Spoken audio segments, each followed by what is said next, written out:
Praise the Lord. Hallelujah. പ്രിയ സഹോദരങ്ങളെ, ഇന്ന് നമ്മൾ ധ്യാനിക്കുന്നത് റോമർക്ക് എഴുതിയ ലേഖനം 2:7. അവിടെ വചനം പറയാണ്, സത്കർമ്മത്തിൽ സ്ഥിരതയോടെ നിന്ന്. നോക്കിയേ, സൽക്കർമ്മത്തിൽ അത് എളുപ്പമല്ല സഹോദരങ്ങളെ. കാരണം നമ്മളൊരു നല്ല കാര്യം നിങ്ങൾ എവിടെ വേണമെങ്കിൽ, നിങ്ങളുടെ തൊഴിൽ മേഖലയിൽ, അല്ലെങ്കിൽ നിങ്ങളുടെ വീട്ടിൽ, നിങ്ങളുടെ നാട്ടിൽ, നിങ്ങൾ വേറെ ഒരു ലാഭേച്ഛ ഒരു ഒരു ഒരു നല്ലൊരു സ്വാർത്ഥതയോടെ അല്ലാതെ നമ്മൾ എന്ത് ചെയ്താലും കല്ലേറായിരിക്കും കിട്ടുക. നിങ്ങൾ ഏത് മേഖല നിങ്ങളെടുത്തോ, അത് നിങ്ങളുടെ ബിസിനസ്സിൻ്റെ മേഖലയാണെങ്കിലും ശരി, അല്ലെങ്കിൽ അധ്യാപനത്തിൻ്റെ മേഖലയാണെങ്കിലും ശരി, അല്ലെങ്കിൽ ഒരു ഡോക്ടറായിട്ടുള്ള ആ പ്രൊഫഷനിലെ ഏത് മേഖലയിൽ ആത്മാർത്ഥതയോടെ നമ്മളൊരു സംഭവം ചെയ്തു കഴിഞ്ഞാൽ കല്ലേറായിരിക്കും.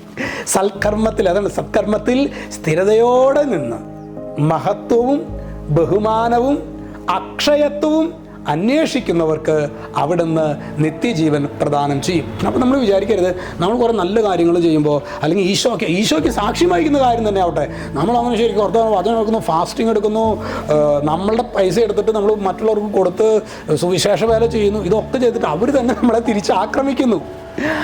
അങ്ങനെ ഇത് സ്വാഭാവികമാണ് ഈ ഒരു സംഭവം.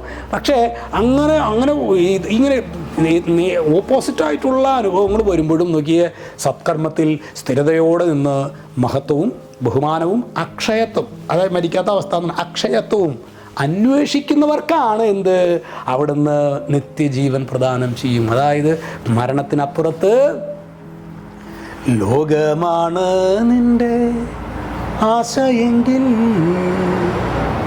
ലോകം കടന്നു പോകും, പോയി മറയും. ഇന്നു മരണം നിന്നെ തൊട്ടു വിളിച്ചെന്നാൽ ലോകത്തെ കൈവിട്ടു പോയിടേണം.